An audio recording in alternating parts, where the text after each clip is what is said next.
கர்த்தரும் நம்முடைய இரட்சகருமா இருக்கிற இயேசு கிறிஸ்துவின் நாமத்தில் உங்கள் ஒவ்வொருவரையும் மிக அன்போடு வாழ்த்தி வரவேற்கிறேன். பிரைஸ் எல்லாம் அல்லேலூயா.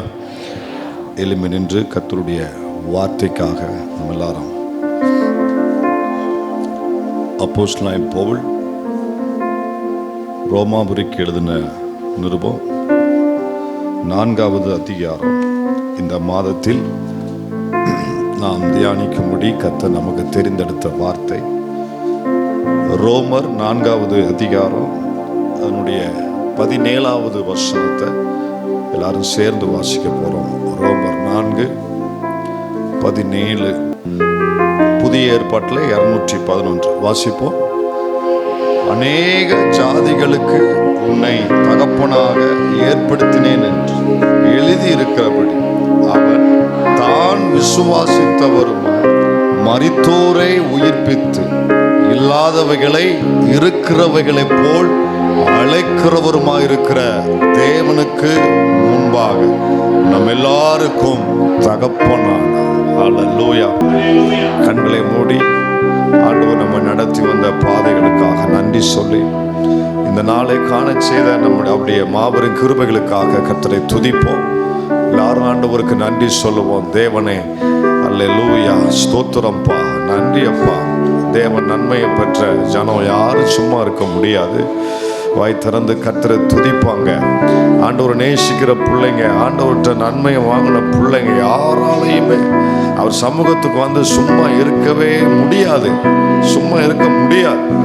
நன்றி சொல்லுங்க. வாய் திறந்து அவருக்கு நன்றி சொல்லுங்க. இந்த வருஷத்துல கடந்த ஒவ்வொரு மினிட்ஸும் இந்த வருஷம் துவங்கி 60 நாள் முடிஞ்சிச்சு. 60 நாள் முடிஞ்சு 61வது நாள்ல ஆண்டவர் நம்ம கொண்டு வந்தார். ஸ்தோத்திரம். சேதமில்லாமல் காத்தாரே. சேதம் வந்த பொழுது நம்மளை விலக்கி தப்பு வைத்தாரே. நாங்க இருப்போம் என்று எங்களுக்கே நம்பிக்கை இல்லப்பா. எங்களை சுத்தி இருக்கிற யாருக்கு நம்பிக்கை இல்லை. நான் எங்களை தாங்கினவர், தப்புவித்தவர், நிலை நிறுத்துகிறவர், உன்னை ஒளிச்சு கட்டுவேன் சொன்னவர்கள் முன்பதாக எங்களை நிலை நிறுத்துகிறவர். நாங்கள் தடுமாறும் பொழுது நிலை மாறி வாழ்க்கையில எல்லா நிலை மாறி போனாலும் கர்த்தரின் கிருபை விலகாததுனால எங்களை நிலை நிறுத்தினீரே, நிலை நிறுத்தினீரே, நிலை நிறுத்தினீரே. உங்களுடைய வார்த்தைக்கு எங்களை ஒப்பு கொடுக்கிறோம். இருதயம் செவி அத்தனையும் திறக்கப்படுவதாக. வார்த்தைக்கு விரோதமாய் போராடுகிற கிரியைகள் இயேசுவின் நாமத்தினாலே கட்டப்படுவதாக. வார்த்தை விடுதலை ஒரு புறப்படட்டும், ஜனம் உயிர்ப்பிக்கப்படட்டும். உமது வார்த்தை மாத்திரம் மகிமைப்படுத்தும். இயேசுவின் நாமத்தில் பிதாவே, ஆமென். உட்காருவோம், வாசிப்போம். 4:17 ரோமர். அநேக ஜாதிகளுக்கு உன்னை தகப்பனாக ஏற்படுத்தினேன் என்று எழுதி இருக்கிறபடி அவன் தான் விசுவாசித்தவருமாய் மரித்தோரை உயிர்ப்பித்து இல்லாதவைகளை இருக்கிறவைகளைப் போல் அழைக்கிறவருமாயிருக்கிற தேவனுக்கு முன்பாக நம் எல்லாருக்கும் தகப்பனானான்.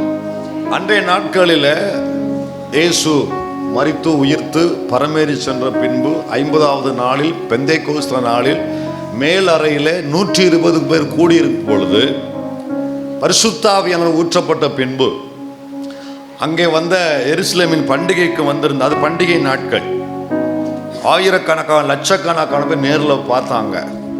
ஸோ அபிஷேகம் ஊற்றப்பட்ட பின்பு அந்த 8ஆம் அதிகாரத்துக்கு பின்பு எல்லாரும் சிதறடிக்கப்பட்டாங்க. 4 பக்கம் சிதறடிக்கப்பட்டாங்க. கவனிங்க, அதில் சுவாரஸ்யமாக சொல்லுவது உண்டு. ஆண்டவர் சொன்னார் 1:8 சொன்னார், நீங்கள் பரிசுத்த ஆவி உங்களிடத்தில் வரும்போது நீங்கள் பலன் அடைந்து எருசலேமிலும் யூதேயா முழுவதிலும் சமாரியாவிலும் பூமியின் கடைசி எனக்கு சாட்சிகளா இருக்கு. 1:8 சொன்னாரு. 1:8 சொல்லி 2ல் ஆண்டவர் அபிஷேகத்தை ஊற்றினாரு. அதை அவங்க நிறைவேற்றாததுனால கவனிங்க, ஆண்டவர் எருசலேமில் சாட்சி சொல்லு, யூதேயாவில் சாட்சி சொல்லு, அப்புறம் சமாரியாவில் சாட்சி சொல்லு, பூமியின் கடைசி வரைக்கும் போ அப்படின்னாரு. பூமியின் கடைசி வரைக்கும் போனார். எருசலேம்ங்கிறது உங்க வீடு, யூதேயாங்கிறது கோவில்பட்டி இல்லையா, சமாரியாங்கிறது தமிழ்நாடு. அப்படி உங்களுக்கு புரியுற மாதிரி சொல்றேன். இஸ்ரவேல் தேசம் அப்படி 3 பகுதியாக பிரிக்கப்பட்டிருந்துச்சு. கடைசியா பூமியின் கடைசி உன் சாட்சியை இந்த இடத்துலயே சொல்லிக்கிட்டு இருக்காத, தேசமெங்கும் உன் சாட்சி என்னை குறித்து பிதாவை குறித்து, குமாரனை குறித்து, பரிசுத்தாவியை குறித்து, அவருடைய இயேசு வந்தது, மரித்தது, உயிர்த்தெழுது, தேவ குமாரனாகிய இயேசுவினால இந்த பாவ மன்னிப்பு நிச்சயம், இந்த சுவிசேஷத்தை கொண்டு போ அப்படின்னு சொன்னார். எதுல சொன்னாரு? 1:8. 1:8 இவங்க சொன்னதை செய்யாதனால 8:1 அவர் ஒரு உதவிட்டார். 1:8 சொன்னதை செய்யாததுனால அபிஷேகம் பெற்றதுக்கு அப்புறம் அபிஷேகம் வந்துச்சு, அந்நிய பாஷை பேசினாங்க. கடைசியில் அவங்களே ஒரு கம்ஃபர்ட் ஜோன்ல, அப்பாட எனக்கு வசதியாக இருக்குன்னு சொல்லி, எனக்கு ஒரு நல்லா இருக்குன்னு சொல்லி அழைப்பை மறந்து, அபிஷேகம் கொடுத்த நோக்கத்தை மறந்து, தேவன் கொடுத்த கட்டளையை மறந்து, இருக்கிற இடத்துலையே உட்காந்து தேய்ச்சி, பாயை கிழிச்சு, போர்வையை கிழிச்சு, தரையை உடைச்சு, இப்படி அன்னைக்கு அவங்கள சொல்கிறேன். யாரை சொல்கிறேன்? யூதர்கள் சொல்கிறேன். அப்படியே உட்காந்துக்கிட்டு இருந்தாங்க பாருங்க. கடைசியில் பார்த்தாரு, டே 1:8 சொன்னதை மறந்துட்டீங்க அப்படின்னு 8:1 ஒரு உதவிட்டாரு. வாசிங்க. அவனை கொலை செய்கிறதுக்கு சவுலும் சம்மதித்திருந்தான். அக்காலத்திலே எருசலேமில் உள்ள சபைக்கு மிகுந்த துன்பம் உண்டாயிற்று. அடுத்து அப்போஸ்தலர் தவிர மற்ற யாவரும் யூதேயா சமாரியா தேசங்களில் சிதறப்பட்டு போனார்கள். 1:8 சொன்னதை ஒழுங்கா செஞ்சனா வந்திருக்காதுல, அதான் சொல்றாரு. 1:8 சொன்னேன், செய்யல, 8:1 கொண்டு வந்தார். இந்த 8:1 என்ன செய்யப்பட்டாங்க? சிதறடிக்கப்பட்டாங்க. சுவிசேஷம் எல்லா இடமும் பரவியது. சபைகள்ல யூதர்கள் மட்டுமல்ல, புறஜாதிகள் ரட்சிக்கப்பட்டாங்க. புறஜாதிகள் இயேசுவை ஏற்றுக்கொண்டாங்க. சபைக்குள்ள வந்து நிரம்ப ஆரம்பித்தது. அப்போ ரோமாபுரியிலையும் பவுல் போகிறதுக்கு முன்னாலேயே, பவுல் ஊழியத்தின் கடைசி நாட்கள்ல தான் எங்க போனாரு? ரோமாபுரிக்கு போனாரு. ஆனா அவர் போகிறதுக்கு முன்னாலே ரோமாபுரியில சபை இருந்துச்சு. யார் உண்டாக்குனான்னா, அப்போ பரிசுத்தாவி ஊற்றப்படும் பொழுது அங்கே கூடியிருந்த அநேக ஜனங்கள் தேசத்தில் பல இடத்தில் இருந்து, அப்படின்னா ரோமாபுரியிலிருந்து வந்திருந்தாங்க. எருசலேம்ல வந்து அங்கே ஊற்றப்பட்ட பரிசுத்தாவின் அபிஷேகத்தை கண்ணால பார்த்தாங்க. பவுல் பேதுரு பிரசங்கம் பண்ணும்போது எத்தனை பேர் ரட்சிக்கப்பட்டாங்க? 3000 பேர். அதுல யூதயாவில் இருந்தவங்க உண்டு, சமரியாவில் இருந்தவங்க உண்டு, எருசலேம்ல இருந்தவங்க உண்டு, ரோமாபுரியாவில் இருந்தவங்களும் உண்டு. அந்த 3000 பேர்ல ரோமாபுரியாலிருந்து வந்திருந்த இயேசுவை அறியாதவர்கள் பேதுரு பிரசங்கத்தை கேட்டு வார்த்தையை ஏற்றுக்கொண்டு சந்தோஷமா ஏற்றுக்கொண்டு ரட்சிக்கப்பட்டு ஞானஸ்நானம் பெற்றதுல ரோமாபுரி தேசத்திலிருந்து வந்தவங்களும் உண்டு. அவங்க ரட்சிக்கப்பட்ட அனுபவத்தை ரோமாபுரியில் போய் அவங்க சாட்சியா சொல்லி அவங்க ஊழியத்தை செய்ய ஆரம்பிச்சாங்க. அங்கே சபை வளர ஆரம்பித்தது. பவுல் போறதுக்கு முன்னாலே ரோமாபுரியில் சபை வளர ஆரம்பித்தது. வீட்டு கூட்டங்கள் நடத்த ஆரம்பித்தாங்க. வீட்டு கூட்டங்களில் ஜனங்கள் வந்து கர்த்தரை இப்படி ஆராதிக்கும் பொழுது ஒரு பிரச்சனை வந்துச்சு. அவங்க எல்லாரும் யூதர்கள் முறைமைகள் வேறு, புறஜாதிகள் முறைகள் வேறு. அப்போ யூதர்கள் முறைமைகளை புறஜாதிகளும் கடைபிடிக்க வேண்டும் என்று திணித்தார்கள். உதாரணமா, யூதர்களுடைய வழக்கம், ஒரு ஆண் பிள்ளை 8ஆம் நாளிலே விருத்தம் சேதனம் பண்ணப்பட வேண்டும். அவங்க அதே போல புறஜாதிகள் ரட்சிக்கப்பட்டு வரும்போது நீயும் அப்படி செய் அப்படின்னு என்ன பண்ணாங்க? கட்டாயப்படுத்தினாங்க. அதற்காகத்தான் நிருபம் தேவைப்பட்டது. அதே போல யூதர்கள் செஞ்ச மாதிரியே பலியிடு, பண்டிகை கொண்டாடு, மாத பிறப்பை எல்லாம் செய்யும் சொல்லி புறஜாதிகளை கட்டாயப்படுத்தினாங்க. நீயும் பலியிடு, போஜன பலி செலுத்து, சமாதான பலி செலுத்து, குற்ற நிவாரண பலி செலுத்து, பாவ நிவாரண பலி செலுத்து, சமாதான பலி செலுத்துன்னு சொல்லி கட்டாயப்படுத்தினாங்க. அப்ப பிரச்சனைகள் வெடித்தது. சபைக்குள்ள பிரச்சனை வெடித்து, பிரச்சனை இன்னைக்கு இல்லையாக்கும், புரியலையா? பிரச்சனை என்பது சபைக்குள்ள இன்னைக்கு இல்லையாக்கும். பழைய ஏற்பாட்டு சபையிலேயே பிரச்சனை வெடிச்சுட்டாங்க. என்ன, எங்களுக்கு வெஜிடேரியன் தான் போடுவீரா, நான்வெஜ் போட மாட்டேரா? அங்கேயே பிரச்சனை வெடிச்சு. அடுத்த ஒரு பிரச்சனை என்ன, கர்த்தர் உம்மோடு தான் பேசுவாரா, எங்களோடு பேச மாட்டாரா? உங்களை மாதிரி தான் நானும் வெள்ளச்சட்டை போட்டிருக்கேன், உங்களை மாதிரி தான் நானும் பேண்ட் போட்டிருக்கேன், உங்களை மாதிரி தான் நானும் ஒயிட் அண்ட் ஒயிட், எங்களோட பேச மாட்டாரா அப்படின்னு உங்களை சொல்லல. ஏன் என்ன முறைக்கு ஒரு மாதிரியா? அவங்க அப்படி பேசுனாங்க. பிரச்சனை அங்க வந்துச்சு. அங்க இருந்தே பிரச்சனைகள் வந்துச்சு. அந்த பிரச்சனைக்கு பரிகாரமாகத்தான் நிருபங்கள் எழுதப்பட்டது. என்ன செய்யப்பட்டது? நிருபங்கள். அதுக்காகத்தான் எழுதப்பட்டுச்சு. நியாயப்பிரமாணம்னா என்ன, கிருபை பிரமாணம்னா என்ன, பழைய உடன்படிக்கைனா என்ன, புதிய உடன்படிக்கைனா என்ன அப்படின்னு புறஜாதிகள் எதை கை கொள்ளணும் அப்படின்னு புறஜாதிகள் பழைய ஏற்பாட்டில் உள்ள நியாயப்பிரமாணத்தை கை கொள்ள வேண்டாம், நீங்க கிருபையின் பிரமாணத்தினால ரட்சிக்கப்பட்டிருக்கிறீங்க. அவங்க பலி செலுத்தி அவங்க நீதியை தேடினாங்க. ஆனால் நமக்கு எல்லா பலியையும் சிலுவையிலே ஒருவர் செலுத்தி விட்டார். நம்ம அந்த பலிகள்லாம் செலுத்த வேண்டிய அவசியம் இல்லை. நம்ம செய்ய வேண்டியது ஒண்ணே ஒண்ணு, நமக்காக சிலுவையிலே பலியான தேவகுமாரனை விசுவாசித்தால் போதும். அல்லேலூயா. விசுவாசித்தால் போதும். இப்படி விளக்கம், பிரச்சனைகளுக்கு தீர்வாகத்தான் நிருபங்கள் எழுதப்பட்டது. ரோமர்ல இருந்து யூதா வரைக்கும் எல்லாமே நிருபங்கள். இந்த நிருபங்கள் எல்லாமே தீர்வாகத்தான் எழுதப்பட்டது, பிரச்சனைகளுக்கு தீர்வு. ஒவ்வொரு நிருபத்துக்கு பின்னால ஒவ்வொரு பிரச்சனை இருந்துச்சு. இப்போ இந்த ரோமர் நிருபத்தை ஏன் எழுதினா, இதே மாதிரி அங்க இன்னொரு பிரச்சனை, புறஜாதிகள்லாம் உள்ள வந்து ஆரம்பிச்சாங்க. உள்ள வரும்போது அவங்களுக்கு இந்த தேவனை பற்றி சரியா அறிவு இருக்காது. அவங்க சூரிய கடவுள், தண்ணீரை கடவுளா, வானத்தை கடவுளா, பூமியை கடவுள் இப்படி வழிபட்டவங்க, மனுஷனை கடவுளா வழிபட்டவங்க. அப்போ அவர்களுக்கு சொல்லும்படி, நீங்க இதுக்கு முன்னால சில காரியத்தை கடவுள் சொல்லி வந்தீங்க, அதுவல்ல, இப்ப நீங்க ஒரு தேவனை நம்பி வந்திருக்கிறீங்க, இவரே உண்மையான தேவன், இவர் யார் என்று நீங்க அறிந்து கொள்ளணும் அப்படிங்கிறதுக்காக இந்த தேவனை பற்றி குறிப்பா இந்த 4வது அதிகாரத்துல, முடிஞ்சா வீட்டில் போய் ஒரு முறையாவது வாசிங்க, வாசிக்காதவங்க இந்த ரோமர் 4வது அதிகாரத்தில் இந்த தேவன் யார் என்று பவுல் ரோமாபுரி ஜனங்களுக்கு ஒரு 3 குறிப்புகளை முன்வைக்கிறார். இன்னைக்கு உங்க பழைய வழிபாடுகளை விட்டு இந்த சபைக்குள்ள வந்திருக்கிறீங்களே, இப்போ நீங்க ஆராதிக்கிறீங்களே, இந்த தேவன் யார் தெரியுமா? நம்பர் 1, பாவியை நீதிமானாய் மாற்றுகிறவர். இந்த தேவன் யார் தெரியுமா? நம்பர் 2, மரித்தோரை உயிர்ப்பிக்கிறவர். இந்த தேவன் யார் தெரியுமா? நம்பர் 3, இல்லாதவைகளை இருக்கிறதே போல அழைத்து கொண்டு வருகிற தேவன். இந்த 3 சத்தியத்தை இந்த ஒரு அதிகாரத்தில் பவுல் சொல்றார் அந்த ஜனங்களுக்கு. இந்த தேவன் யார்? நம்பர் 1. நம்பர் 2, மரித்தோரை உயிருள்ள மாதிரி சொல்லுவோமா? உயிருள்ள தேவனை ஆராதிக்கிற மாதிரி சொல்லுவோமா? மரித்தோரை உயிர்ப்பிக்க. நம்பர் 3,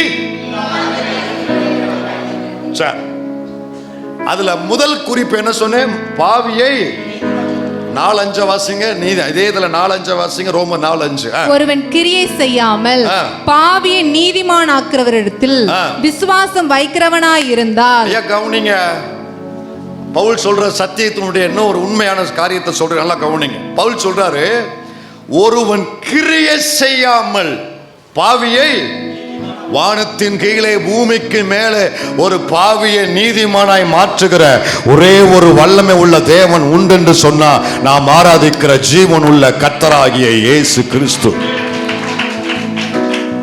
உலகம் நம்மை பாவிகள் என்று குற்றம் சாட்ட அவங்களால முடியும். நீ பாவின்னு உலகம் ஒண்ணு நியாயத்திற்கும் கூட 4 பேரை சேர்த்து சாட்சிக்கு நிறுத்தி, உண்மைதான் இவன் பாவம் செய்தவன் தான் அப்படின்னு நடுத்தருவில் நிறுத்தி கல்லறியும்படி கூடி வரும் உலகம்.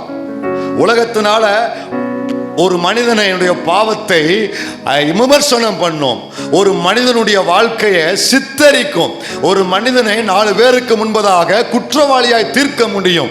ஆனா எந்த உலகத்துல எந்த மனிதனா இருக்கட்டும், மருத்துவரா இருக்கட்டும், விஞ்ஞானமா இருக்கட்டும், எவ்வளவு பெரிய திறமை பெற்றவளா, எவ்வளவு பெரிய அது யூனிட்டா எவரா இருந்தாலும் சரி, ஒரு மனிதனை மாற்ற உலகத்துல மனிதன் பலனற்றவன். இன்னும் ஒருபடி கூட்டி சொல்லுகிறேன், ஒரு மனிதனை மாற்றுவதற்கு உலகத்தில் எல்லா மதமும் பலனற்ற மதமாய் போய்விட்டது. மதம் இருக்கு, கடைபிடிக்கிறவங்க இருக்கிறாங்க, போதிக்கிறவங்க இருக்கிறாங்க. ஆனா எல்லா மதங்களும் செய்யாத நல்லது செய், நல்லதே நினை, நல்லதே நடக்கும், இப்படி சொல்றதுக்கு தான் மதங்கள் இருக்கு. ஐயா, மனுஷன் ஏற்கனவே பாவம் செஞ்சு விழுந்திருக்கிறான்ல, அவனுக்கு பரிகாரம் உலகத்துல எந்த மதத்திலும் இல்லை. நாம் கண்டுகொண்ட உண்மை என்னவென்றால், கர்த்தராகிய இயேசு கிறிஸ்து என்னும் நாமம் ஒன்றே வானத்தின் கீழே பூமிக்கு மேலே நாம் ரட்சிக்கப்படும்படி அருள் செய்யப்பட்டிருக்கிறது. ஒரு பாவியை நீதிமானாய் மாற்றுகிறவர். ஒரு வியாதியை குணமாக்க மருத்துவம் இருக்கலாம் ஐயா, விஞ்ஞானத்தினுடைய உதவி தேவைப்படலாம். ஆனா பாவியை நீதிமானாய் மாற்றுவதற்கு ஒரே ஒருவர் தான் இந்த தேவன். இதற்கு சாட்சி இங்க இருக்கிற அத்தனை பேருமாக்கும். அதுல ஒரு வார்த்தை சொல்றாரு, கிரியை செய்யாமல். மறுபடி வாசிங்க. ஒருவன் கிரியை செய்யாமல். அங்க என்ன பிரச்சனைன்னா, பழைய ஏற்பாட்டை எடுத்து வர்றாரு. பழைய ஏற்பாட்டில் கவனிங்க, பாவியை நீதிமானாய் மாற்றுகிற அனுபவம். பழைய ஏற்பாட்டில் ஒரு மனுஷனுடைய பாவம் மன்னிக்கப்படணும்னா நீங்க இப்படி சும்மா பேக்கெல்லாம் போட்டு வர முடியாது. பழைய ஏற்பாட்டில் வேற ஒரு கட்டளை இருந்துச்சு. பழைய ஏற்பாட்டில் ஒரு மனுஷன் தப்பு செஞ்சுட்டான்னு வைங்களேன், ஒரு குற்றம் செஞ்சுட்டான், ஒரு தவறு பண்ணிட்டான் அப்படின்னா அவன் பாவம் மன்னிக்கப்படுறதுக்கு, அவன் நீதிமான் என்கிற ஸ்தானத்துக்கு வருவதற்கு நிறைய கிரியை செய்யணும். என்ன செய்யணும்? நிறைய கிரியை செய்யணும். கொஞ்சம் வசதி உள்ளவனா பெரிய மாடை பிடிச்சிட்டு வரணும், வசதி கம்மினா ஆடை பிடிச்சிட்டு வரணும், ஒண்ணுமே இல்லாதவனா ஒரு புறா குஞ்சியாவது கொண்டு வரணும். சும்மாலாம் என்ன செய்ய முடியாது. ஆமா, பழைய ஏற்பாட்டில் ஒருவன் பாவம் மன்னிக்கப்படுவதற்கு கிரியை செய்ய வேண்டும். ஒரு அதுவும் சாதாரணமெல்லாம் இல்லை. கவனிங்க, அது சாதாரணமாலாம் அவன் ஒரு பழைய ஏற்பாட்டில் ஒரு சின்ன தப்பு செஞ்சா கூட அது சாதாரணமாக அவன் மன்னிப்பு வாங்க முடியாது. அதுக்கு அவன் எடுக்கிற பிரயாசம் இருக்கு பாருங்க, அதுலேயே அவன் வாழ்க்கையில் அடாடாடா இதுக்கு மேலே இனிமேல் கவனமாக வாழணுங்கிற அளவுக்கு அவன் வாழ்க்கை அந்த அளவுக்கு அது கடினமாக இருக்கும். ஒரு சின்ன பாவத்துக்கு பரிகாரம் செய்யறதுக்கு உதாரணமாக சொல்கிறேனே, அந்த வழக்கம் என்னங்கிறத சொல்கிறேன். ஒரு ஆட்டுக்குட்டியை ஒருத்தன் பிடிச்சி வரான்னு வைங்களேன், ஆசாரிப்பு கூடாரத்தில் அல்லது தேவாலயத்தினுடைய கேட்லேயே அவனை நிறுத்திடுவாங்க. கேட்லேயே அங்கே லேவியருடைய தலைவர்கள் அங்கே இருப்பாங்க. எங்க இப்படி துணிஞ்சு இந்த அளவுக்கு முன்னாடி வர முடியாது. அன்னைக்கு வாசல்லே சில தலைவர்கள், லேவியருடைய தலைவர்கள் இருப்பாங்க. டேய் நில்லு. கவனிங்க, அவனுக்கு மரியாதைலாம் கொடுக்க மாட்டாங்க. நீ வர்றதே பாவத்துக்கு பரிகாரம், உனக்கு என்ன மரியாதை? நீ வர்றதே பாவம் செஞ்சுட்டு உள்ள வர, உனக்கு என்ன மரியாதை? எவனும் நான் சிரிக்க சொல்ல, சீரியஸா அன்னைக்கு ஒரு மனுஷன் நொந்து நூலாயிருவான். அவன் அப்படி கெத்த பார்ப்பாங்க. இந்த லேவியர்கள் எல்லாரும் ஆசாரிகள் உள்ள இருப்பாங்க, வாசல்ல லேவியர் தலைவர் இருப்பாங்க. என்ன செய்ய வந்திருக்க? பழி செலுத்த வந்திருக்கையா? அப்படியா?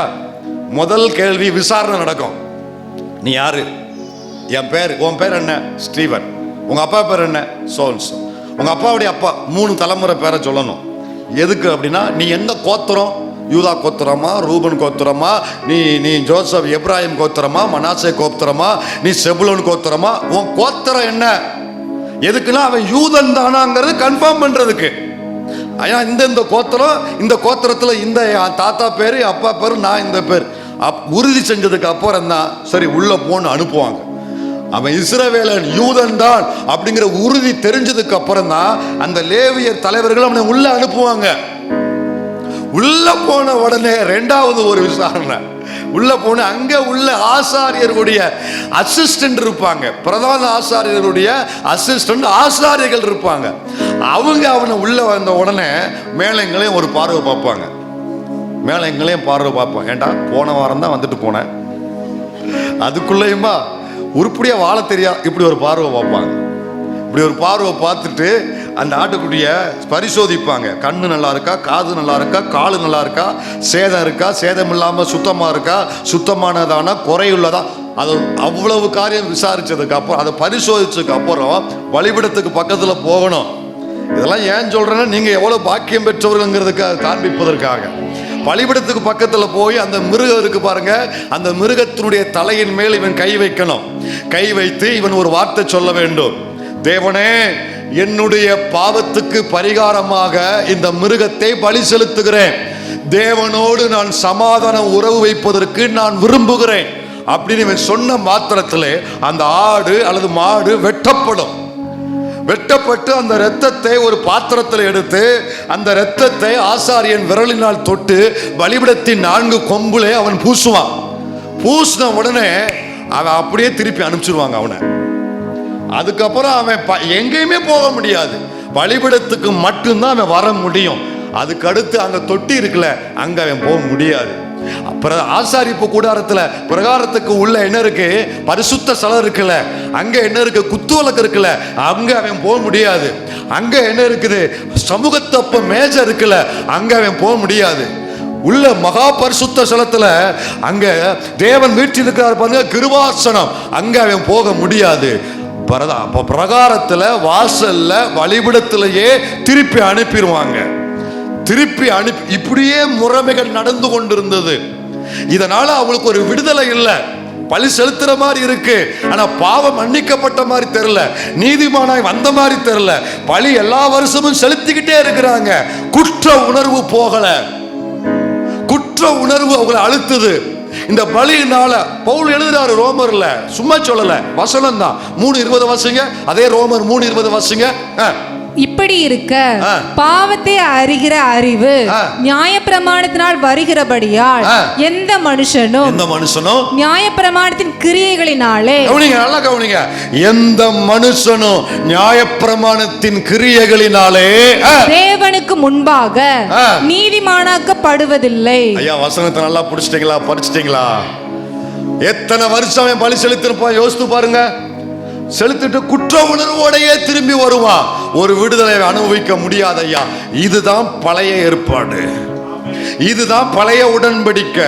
இதைத்தான் பவுல் ஒரே வார்த்தையில 4 அந்த 5 சொல்லும் பொழுது கிரியைகளினால் அல்ல சொல்றாரா, கிரியை செய்யாமல். ஏன்னா எவ்வளவு கிரியை செஞ்சோம் பழைய ஏற்பாட்டில் அவன் நீதிமானாய் மாற்றப்படல. ஆனா புதிய ஏற்பாட்டில், ஆனா இயேசு கிறிஸ்து நமக்காக சிலுவையில் ரத்தம் சிந்தின அடுத்த நிமிஷத்துல, ஜீவனை விட்டு அடுத்த நிமிஷத்துல மகா பரிசுத்த ஸ்தலத்தில் இருக்கிற திரட்சியிலே மேல் தொடங்கி கீழ் வரைக்கும் கிழிக்கு போடப்பட்டது. அந்த வசனத்தை வாசித்த ஞாபகம் யாருக்காவது இருக்கா? இயேசு சிலுவையிலே ஜீவனை விட்ட அடுத்த நிமிஷத்துல நடந்த முதல் சம்பவம் என்ன தெரியுமா? மகா பரிசுத்த ஸ்தலத்தினுடைய திரட்சியிலே, அதுவும் பாருங்க, கீழிருந்து மேல் வரைக்கும் இல்ல, கீழிருந்து மேல வரை கிழிச்சா மனுஷன் கிழிச்சிருப்பான்னு சொல்லியிருப்பான். அங்க எப்படி கிழிக்கப்பட்டது? மேல் தொடங்கி கீழே வரைக்கும். என்ன நடந்தது தெரியுமா? இயேசு எல்லா பழியையும் சிலுவையிலே செலுத்தி ஜீவனை விட்ட உடனே பிதாவாகிய தேவன் திரட்சிலைய மேலிருந்து கீழே வரைக்கும் கிழித்து விட்டு, இனி எந்த மனிதனோ என் அருகில் வரலாம், அவன் பிரகாரத்துக்கு வரலாம், பரிசுத்த ஸ்தலத்துக்கு வரலாம், மகா பரிசுத்த ஸ்தலத்துக்கு வரலாம், கிருபாசன தண்டையில சேர கடவோ அவர் இரக்கத்தை பெறுவதற்காக. எந்த மனிதனையும் எந்த ஒரு பாவியையும் நீதிமானாய் மாற்றுகிறவர் இயேசு கிறிஸ்து. இது அந்த அதிகாரத்தில் முதல் சத்தியமா சொல்லிட்டு பவுல் சொல்லிட்டு, இரண்டாவது ஒரு சத்தியமாக அதே 4 அதே ரோமர் 4:17 முடிவாசிங்க. அநேக ஜாதிகளுக்கு உன்னை தகப்பனாக ஏற்படுத்தினேன் என்று எழுதி இருக்கிறபடி அவன் தான் விசுவாசித்தவருமாய் மரித்தோரை உயிர்ப்பித்து. இரண்டாவது இந்த தேவன் யார் தெரியுமா? முதல்ல யாருன்னு சொல்லிட்டாரு? பாவியை நீதிமான். இரண்டாவது சொல்றாரு, இந்த தேவன் யார் தெரியுமா? மரித்தோரை உயிர்ப்பிக்கிற தேவனாகும். மரித்தோரை உயிர்ப்பிக்குதான் எழுத்தின்படி கிறிஸ்துவின் வருகை நாளில் உயிர் தழுகிற அனுபவம். ஆனா அதுல இன்னொரு அர்த்தமும் உண்டு. இன்றைக்கு நிறைய பேருடைய வாழ்க்கை மரித்து இருக்கிறது. வெளியே நடமாடுறாங்க, உள்ள மரிச்சிருக்கிறாங்க. அதை அவர் இன்றைக்கு உயிர்ப்பிக்கிறது. மூன்றாவது தான் சொல்லும் பொழுது, அந்த வசனத்தை தொடர்ந்து வாசிக்கும் பொழுது மூணாவது ஒரு காரியம், இல்லாதவைகளை இருக்கிறவைகளை போல் அழைக்கிறவருமாய் இருக்கிற இந்த தேவன் யார் தெரியுமா? இந்த தேவன் யார் தெரியுமா? சொல்றாரு, இல்லாதவைகளை இருக்கிறவைகளை போல அழைக்கிற தேவன். வசனத்தை எத்தனை பேரால் நம்ப முடியுது? இந்த தேவன் எத்தனை பேரால் இந்த வசனத்தின் அடிப்படையில் பார்க்க முடியுது? கவனிங்க, சொல்றாரு, இல்லாதவைகளை இருக்கிறவைகளை போல அழைக்கிறவர் இந்த தேவன். நீங்களும் நானும் இருக்கிறதான் நம்மளால அழைக்க முடியுது. அதுவே வரமாட்டுக்கு சில நேரத்தில். டே வாடான்னா என்ன வேணுங்க அங்க இருந்து, நீங்க வாண்டானா இப்போ அப்டேட் ஆகிட்டானா? கவனிங்க, இருக்கிறதே வானா வரமாட்டுக்கு. பிள்ளைகளை தான் சொல்றேன், எலும்பி வானா நீங்க வாமான்னு. சிலது கேட்டும் காது கேளாதவனை போல சவுல் இருந்தானா, அதே மாதிரி தூங்குறவனை எழுப்பிலாம் தூங்குற மாதிரி, அந்த மாதிரி சில கேஸ் என்ன செய்யுது, அப்படி இருக்கு. இருக்கிறதே எழும்பி வரமாட்டுக்கு. ஆனா என் ஆண்டவர் யார் தெரியுமாங்க? இல்லாதவைகளை, அது இல்ல, ஆனா இல்லாதத இருக்கிறவைகளை போல அவர் அழைக்கிற தேவன். நல்லா கவனிங்க. உங்களால என்னால இல்லாத ஒரு காரியத்தை யோசிக்க முடியும். என்ன செய்ய முடியும்? யோசிக்க முடியும், கற்பனை செய்ய முடியும். ஒரு காரியம், ஒரு வீடு கட்டியாச்சு, மேலே ஒரு ரூம் எடுத்துட்டோம்னா வர்ற சொந்தக்காரங்களுக்கு கொஞ்சம் நல்லா ஃப்ரீயா இருக்கும். யோசிக்க முடியுது இல்லை, ஆனா யோசிக்கிறோம். ஒரு தொழில் பண்றோம், இன்னும் இதை கொஞ்சம் டெவலப் பண்ணா, இன்னும் கொஞ்சம் இன்வெஸ்ட் பண்ணணும், பண்ணா இன்னும் டெவலப் ஆகி வருமானம் அதிகமாக வந்தால் கடனை அடைச்சு போடலாம், அந்த வட்டியை குறைச்சு போடலாம். யோசிக்கிறோம். இல்லை, என் கையில உண்மையாகவே அது இல்லை, அந்த ஆசீர்வாதம் இல்லை. வந்தா நல்லா இருக்கும்னு யோசிக்கிறேன், அந்த நன்மை இல்லை, கிடைச்சா நல்லா இருக்கும்னு யோசிக்கிறேன், கற்பனை செஞ்சுறேன். என் கற்பனையில இருக்குது, என் யோசனையில இருக்குது. இங்க இருக்கிற தேவ பிள்ளைகளே, உங்க வாழ்க்கையில இல்லாத சில காரியம் அது இருக்கணும். கண்டிப்பா உங்க அந்த ஆசீர்வாதம் உங்க வாழ்க்கையில இருக்கணும். இருந்தா தான் உங்க வாழ்க்கை கட்டப்படும். அந்த ஆசீர்வாதம் இருந்தா எல்லாரும் உங்களை இப்படி பேச மாட்டாங்க. கட்டாயம் இருக்க வேண்டிய ஒரு ஆசீர்வாதம் எல்லாருக்கும் இருக்கு, எனக்கு இல்லை. எனக்கு இருந்தா என் குடும்பம் நல்லா இருக்கும் அப்படின்னு பல நாட்களா ஏங்கி அது இல்லாததுனால இருதயத்துல வேதனைகளை சுமந்து கண்களில கண்ணீரோடு அனுதினமும் தேவனுடைய பாதத்தில் இருக்கிற தேவ பிள்ளையே, உண்மையில் அந்த ஆசீர்வாதம் இப்ப இல்லை, ஆனா இருந்தா நல்லா இருக்கும்னு நீங்க நினைச்சு ஏங்கி தவிக்கிறீங்களே, இந்த தேவன் யார் என்று புரிந்து கொள்ளுங்க. அந்த இல்லாத காரியத்தை இருக்கிறதே போல அழைக்கிறவர் மட்டுமல்ல, அவர் எதை அழைத்தாரோ அதை வரவழைக்கிறவர். அது உண்மையாகவே உங்க வாழ்க்கையில இருக்கும்படி கர்த்தர் கிருபை செய்வார். இல்லாத அந்த காரியத்தை அழைப்பார். அவர் எதை அழைத்தாரோ அது வரவழைப்பார். அது உண்மையாகவே உங்க வாழ்க்கையில இருக்கும்படி கர்த்தர் கிருபை செய்வார்.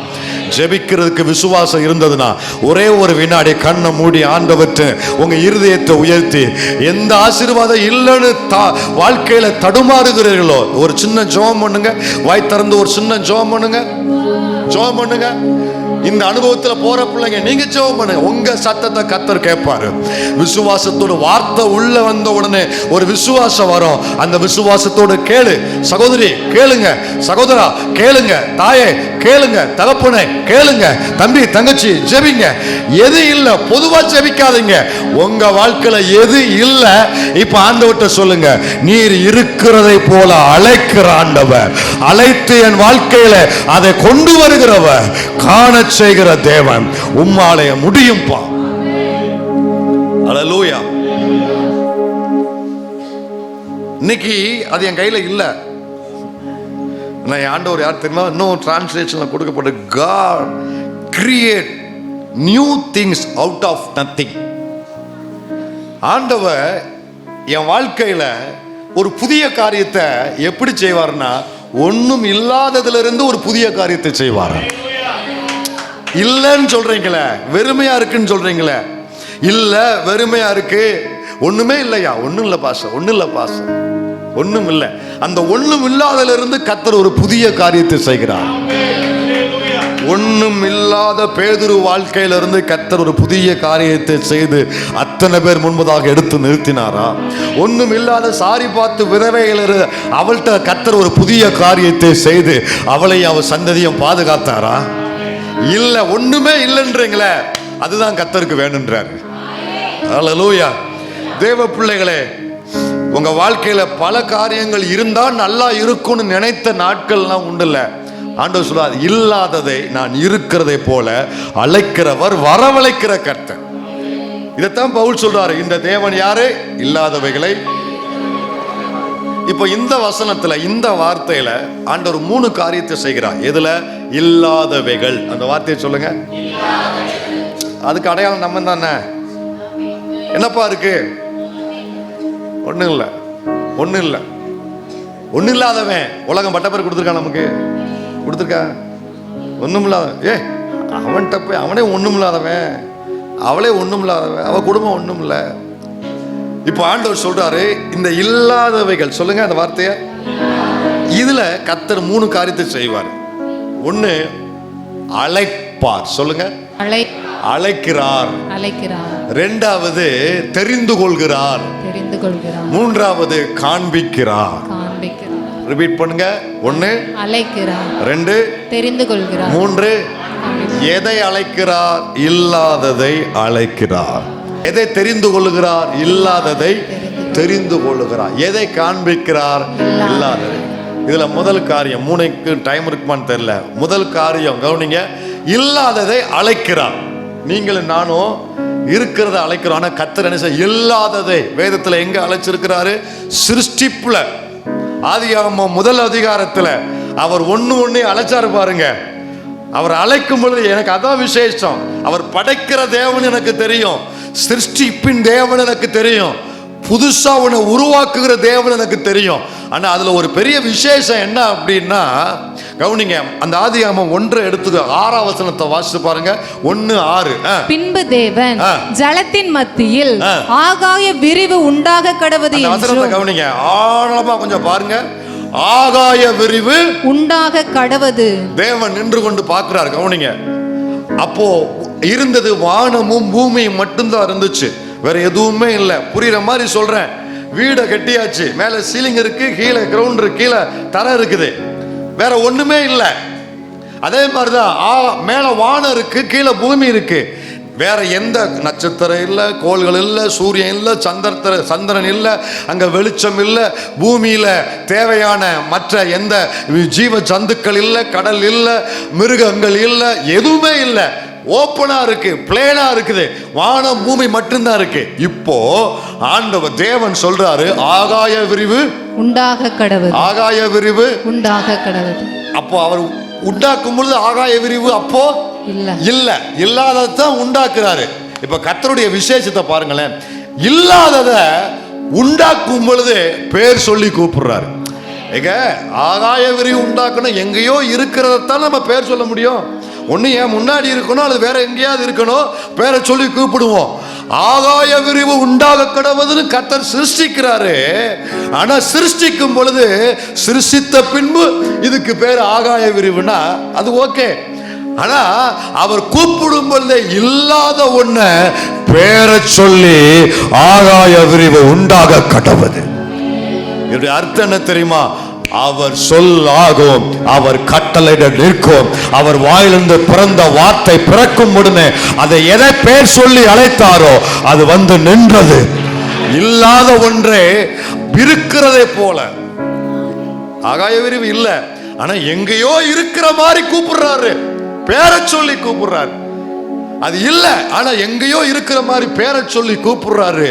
கூப்பிட்டு அவர் என்ன பேரை சொல்லி கூப்பிட்டாரோ அது வரும்படி, அது இருக்கும்படி தேவன் அங்கே தம் வல்லமையை விளங்க பண்ணினார். தேவ பிள்ளைகளே, இப்போ இது தேவனுடைய வல்லமையை தியானிக்கிறனால எனக்கு என்ன லாபம் பாஸ்டர்? நீ இல்லைன்னு சொல்லி பல நாட்களாக அந்த இடத்துல தலகுனிஞ்சு வந்த இல்லை, அந்த ஒரு ஆசீர்வாதம் இல்லைன்னு சொல்லி யாருக்குமே பதில் சொல்ல முடியாம நீ விலகி வந்த இல்லை, அந்த ஒரு நன்மை வாழ்க்கையில இல்லாதனால எல்லாருடைய பேச்சுக்கும் ஏச்சுக்கும் ஆளானே இல்லை, அங்க நீ வடிச்ச கண்ணீருக்கு அளவில்லை இல்லை, அந்த கண்ணீரை கூட எல்லாரும் பரியாசம் பண்ணாங்கல்ல. இல்லாத அந்த காரியத்தை வரவழைக்கிற தேவன் வந்து உன் வாழ்க்கையில இருக்கும்படி அவர் எதை வரவழைத்தாரோ அது உன் வாழ்க்கையில வந்து இருக்கும்படி கிருபை செய்கிற தேவன். அந்த பாதிப்பின் பாதையில போகிறவர்கள், வசனத்தை கேட்டவுடன் விசுவாசம் உள்ள வந்தவர்கள் கண்ணை மூடி ஒரு சின்ன ஜெபம் பண்ணுங்க. இல்லாத ஆகாய விரிவை அது வர்றதுக்கு முன்னாலேயே அதுக்கு பெயர் சொல்லி கூப்பிட்ட தேவன். என் வாழ்க்கையில இல்லாத அந்த ஆசீர்வாதத்தை கர்த்தர் வர வளைப்பி, பெயர் சொல்லி வர வளைப்பி, என் கரத்துல நீர் அதை கொண்டு வந்து கொடுப்பி. யோவான் 11:39, யோவான் 11:39, 11:39. இயேசு கல்லை எடுத்து போடுங்கள் என்றார். மரித்தவனுடைய சகோதரி ஆகிய மார்த்தாள் அவரை நோக்கி, ஆண்டவரே, இப்பொழுது நாருமே 4 நாள் ஆயிற்றே என்றாள். நல்லா கவனிங்க, இந்த சம்பவம் ஞாபகம் இருக்கா? லாசரு மரிச்சு 4 நாள் ஆச்சு, நாரி போய் இருக்குது, யாருமே அங்க பக்கத்துல உள்ள அவ்வளவு நாற்றம். இப்ப இயேசு வந்து நிற்கிறார், அவனை உயிரோடு எழுப்பும்படி வந்து நிற்கிறார். கல்லை எடுத்து போடுங்கன்னு சொல்றாரு. ஒரு சின்ன ஜெபம் பண்றாரு, பிதாவே நீர் எனக்கு செவி கொடுப்பதற்காய் உமக்கு ஸ்தோத்திரம்.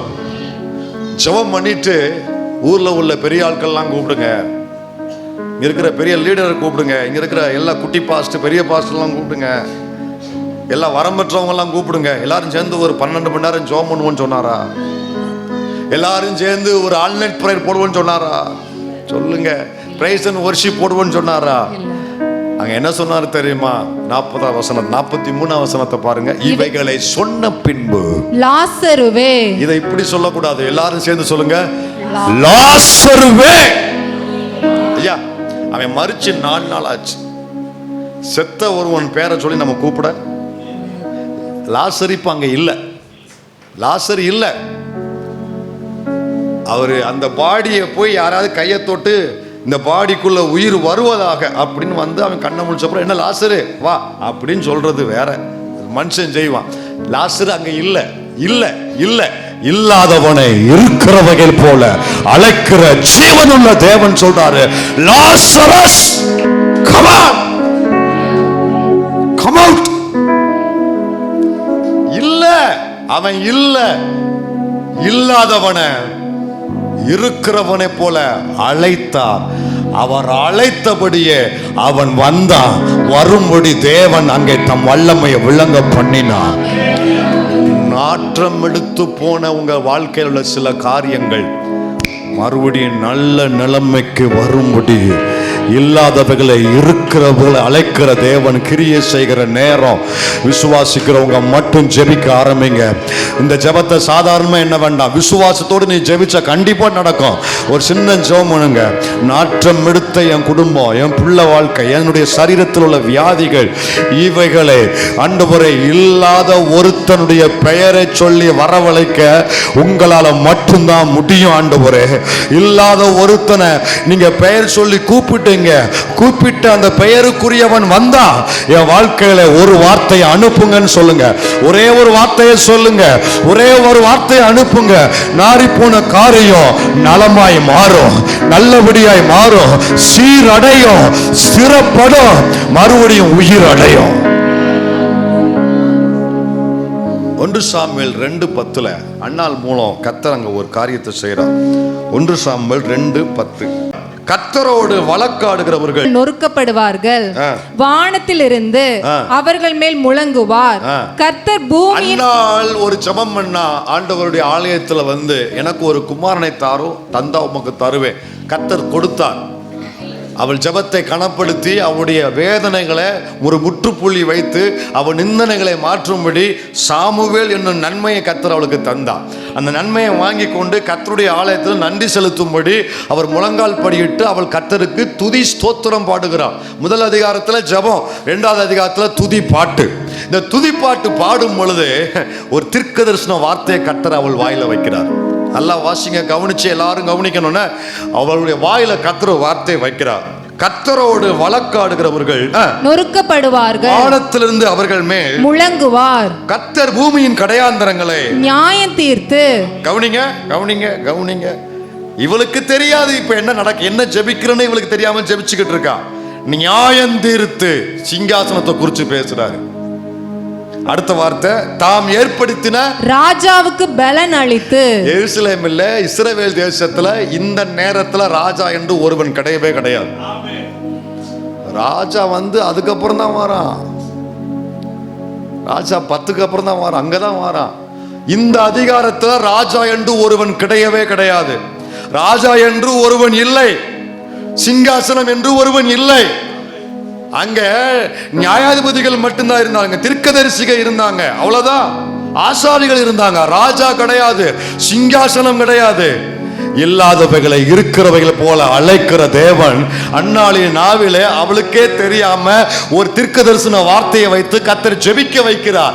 இப்போ அவளுக்கே தெரியல, அவள் ஒரு ஜெபம் பண்ணுகிறார். தாம் அபிஷேகம் பண்ணினவரின் கொம்பை உயர பண்ண, தாம் ஏற்படுத்தின ராஜாவுக்கு பலன் அளித்து. இது என்ன தெரியுமா? அர்த்தம் என்ன தெரியுமா? இல்லாதவைகளை இருக்கிற அழைக்கிற தேவன் ஏன் அதை அழைக்கிறார்னா தம்முடைய வல்லமையை விளங்க பண்ணுவதற்காக அதை செய்கிறார். ஆதியாகமம் முதல் அதிகாரத்தை செய்தார். ஆனா இந்த இடத்துல இல்லாத ஒரு ராஜாவை இருக்கிறதை போல இப்பொழுதே கர்த்தர் ஜெபிக்க வைக்கிறார். அப்படின்னா இங்க நோக்கம் என்னன்னா, வல்லமையை வெளிப்படுத்துவது மட்டுமல்ல, தன் ஜனங்களுக்கு அடுத்து நடக்க போகிற காரியத்தை முன்னறிந்த தேவன் முன்னறிந்திருக்கிறபடினால அதற்காக ஜெபிக்க வைக்கிறார். ஐயா, இன்றைக்கு நடக்கிறது எனக்கு தெரியும், இப்போ என்ன நடந்து கொண்டிருக்குன்னு எனக்கு தெரியும். ஆனா நம்ம வாழ்க்கையில இந்த வருஷத்துல, இந்த வருஷம் நடுவுல 6வது மாசம் ஆகும் பொழுது அல்லது 10வது மாசம் ஆகும் பொழுது அல்லது வருஷத்தின் இறுதியில நம்ம வாழ்க்கை என்ன நடக்கும் நம்ம யாருக்கும் தெரியாது இல்ல. ஆனா முன்னறிந்த தேவன், எல்லாவற்றையும் முன்னறிந்த தேவன் முன்கூட்டியே என் வாயிலே ஒரு வார்த்தை வச்சு ஜெபிக்க வைக்கிறார். ஏன் ஜெபிக்க வைக்கிறார்னா, சில விஷயம் எனக்கே தெரியாம ஒரு காரியத்துக்காய் கர்த்தர் ஜெபிக்க வைக்கிறாரு. அந்த ஜெப நேரத்துல அந்த ஆசீர்வாதம் என் கையில இல்ல, நான் ஜெபிக்கும் பொழுது இல்ல. ஆனா ஏன் ஜெபிக்கிற வைக்கிறார் தெரியுமா? அந்த ஜெபிக்கிற காரியத்தை வரும் நாட்கள்ல என் வாழ்க்கையில வரும்படி, என் குடும்பத்துல கிடைக்க பண்ணும்படி, என் ஊழியத்துல பார்க்கும்படி முன்கூட்டியே கர்த்தர் எனக்கு ஜெபிக்க வைக்கிறார். எதற்காக உங்களை ஜெபிக்க வைக்கிறாரோ, எந்த நன்மைக்காக இன்னைக்கு இல்ல உங்ககிட்ட, ஆனா ஜெபிச்சுக்கிட்டு இருக்கிறீங்க.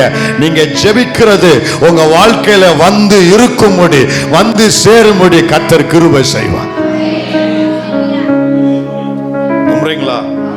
நீங்க ஜெபிக்கும் பொழுது இல்ல, சில காரியத்துக்காக ஜெபிச்சுக்கிட்டே இருக்கிறீங்க, அது ஜெபிக்கிற நேரத்தில் இல்ல. ஆனா ஆண்டவர் சொல்றாரு, அந்த ஜெபிக்கிற காரியம் இந்த வருஷம் நடுவுல அல்லது வருஷம் இறுதியில இல்லாததை இருக்கிறதை போல அழைக்கிற தேவன், உன்னை ஜெபிக்க வச்ச தேவன், ஜெபிச்ச காரியத்தை வரும் நாட்கள்ல பார்க்கும்படி கர்த்தர் கிருபை செய்வார்.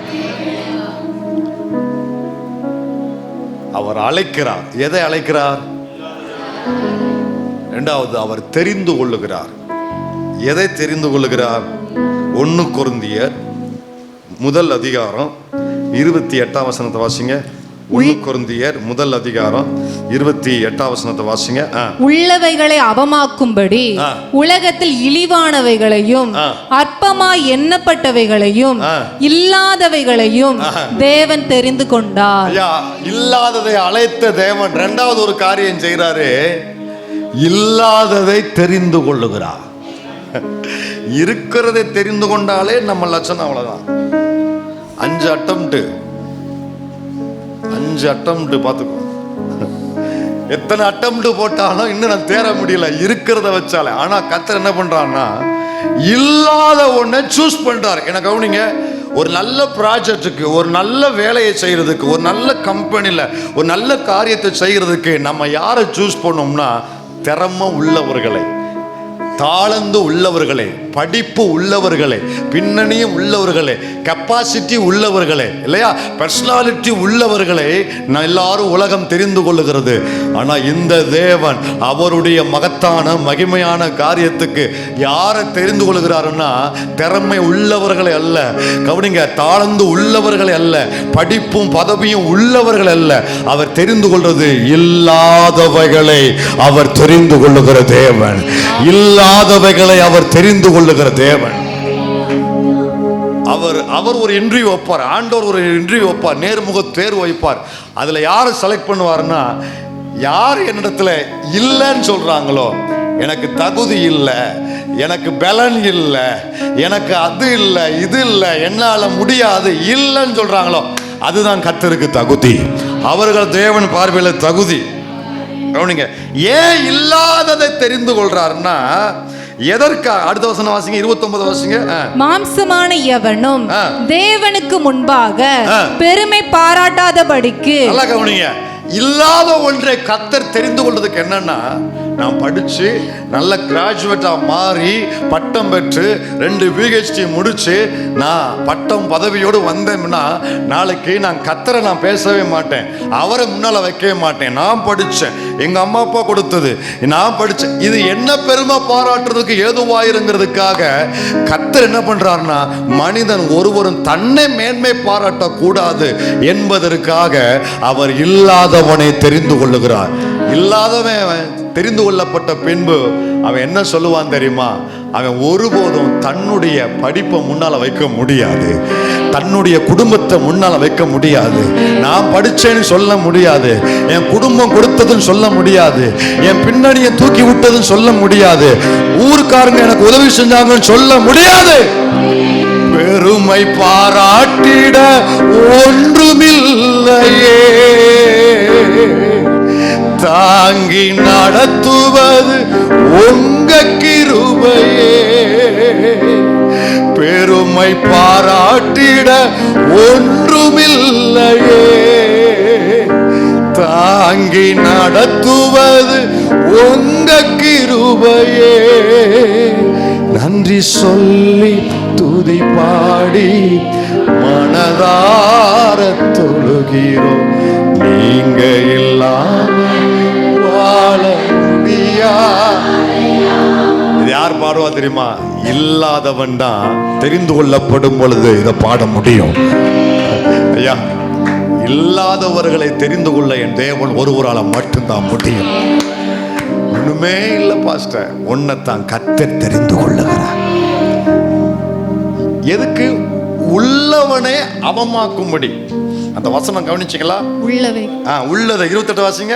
உள்ளவைகளை அவமாக்கும். உள்ளவைகளை கவனிங்க, கவனிங்க. படிப்பு உள்ளவனே, பெருமை உள்ளவனே, பதவி உள்ளவனே, திறமை உள்ளவனே, இவர்களை அவமாக்கும்படி, மனித ஞானத்தை இழிவாக்கும்படி, அவனுடைய மாம்ச பலத்தை அவமாக்கும்படி இல்லாத ஒரு பலவீனனை கர்த்தர் தெரிந்து கொள்ளுகிறார்.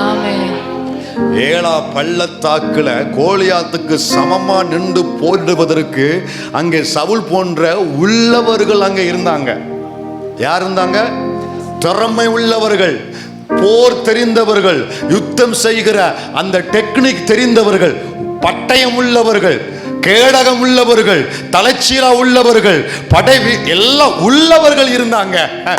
ஆண்டவர் உள்ளவர்களை அவமாக்கும்படி ஒன்றுமே இல்லாத ஒரு இடையனை கர்த்தர் அங்கே தெரிந்து கொண்டார்.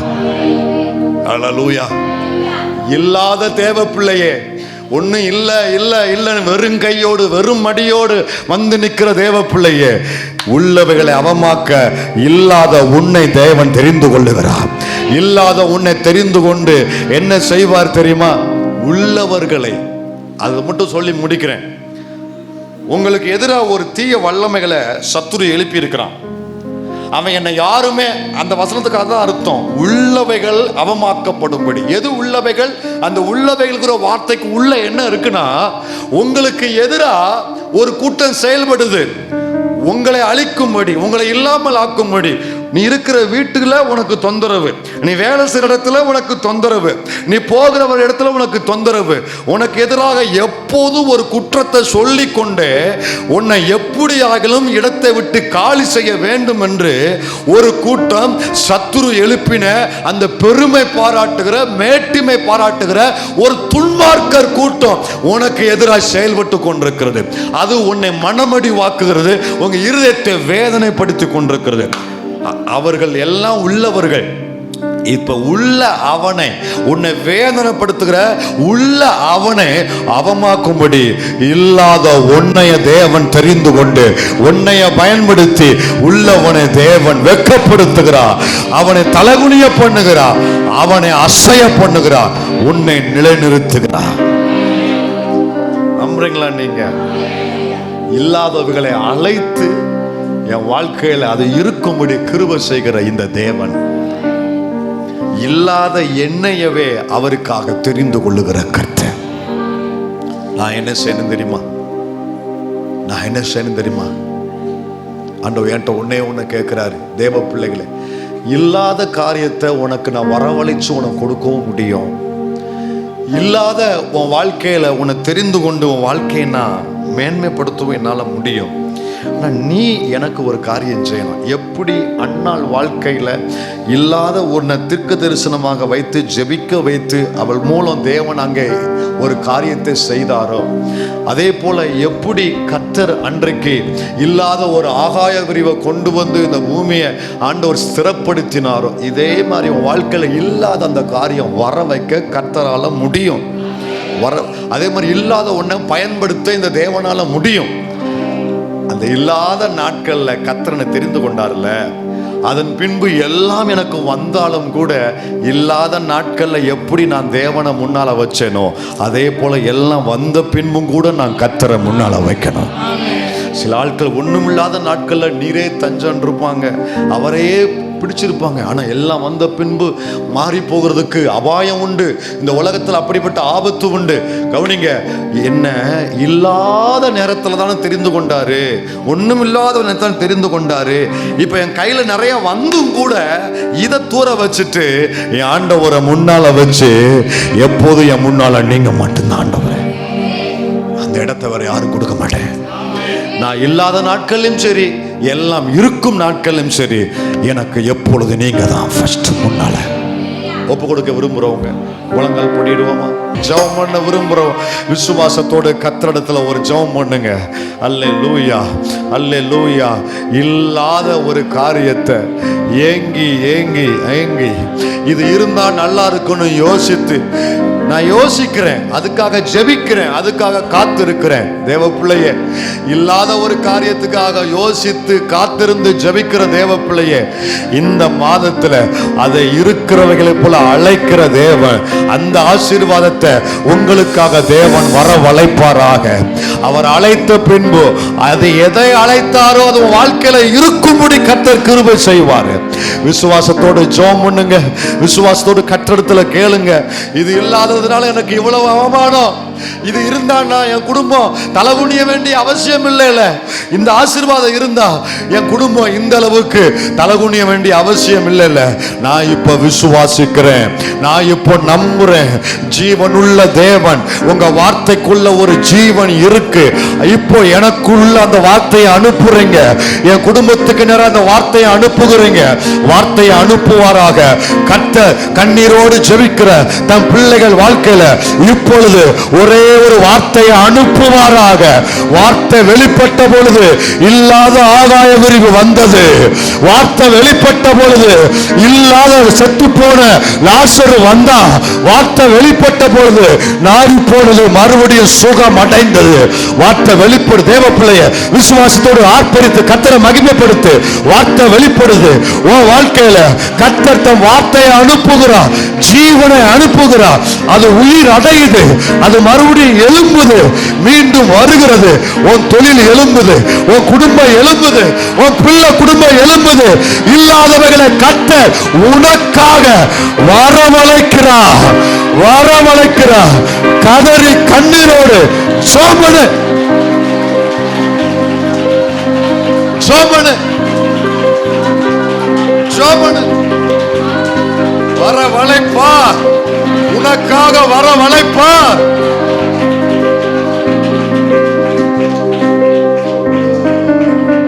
வரவழைப்பா, வரவழைப்பா. உன் அவமானம் நீடிக்க விட மாட்டா. இல்லாததுனால நீ பட்ட அவமானம் நீடிக்க விட மாட்டா. இல்லாததுனால நீ வடிச்ச கண்ணீர் நீடிக்க விட மாட்டா. இல்லாததுனால நீ தலகுனிஞ்ச அனுபவம் நீடிக்க விட மாட்டா. அதை இருக்கும்படி கொண்டு வருவா. உன்னுடைய வேதனைக்கும் நிந்தனைக்கும் முற்றுப்புள்ளி வைப்பா. அழைப்பார், அழைக்கிறத கொண்டு வருவா. இந்த தேவன் சொல்லுகிறத அப்படியே செய்கிறவர். காரணம் யார் தெரியுமா? இவர் யெகோவா தேவன். இவர் படைக்கும் வல்லமை உள்ள தேவன், யாவற்றையும் படைக்கிற தேவன், ஒன்றும் இல்லாதவைகளிலிருந்து ஒன்றை உருவாக்குகிற தேவன். உங்க ஜனத்தை ஆசீர்வதியும் இயேசுவின் நாமத்தில் பிதாவே.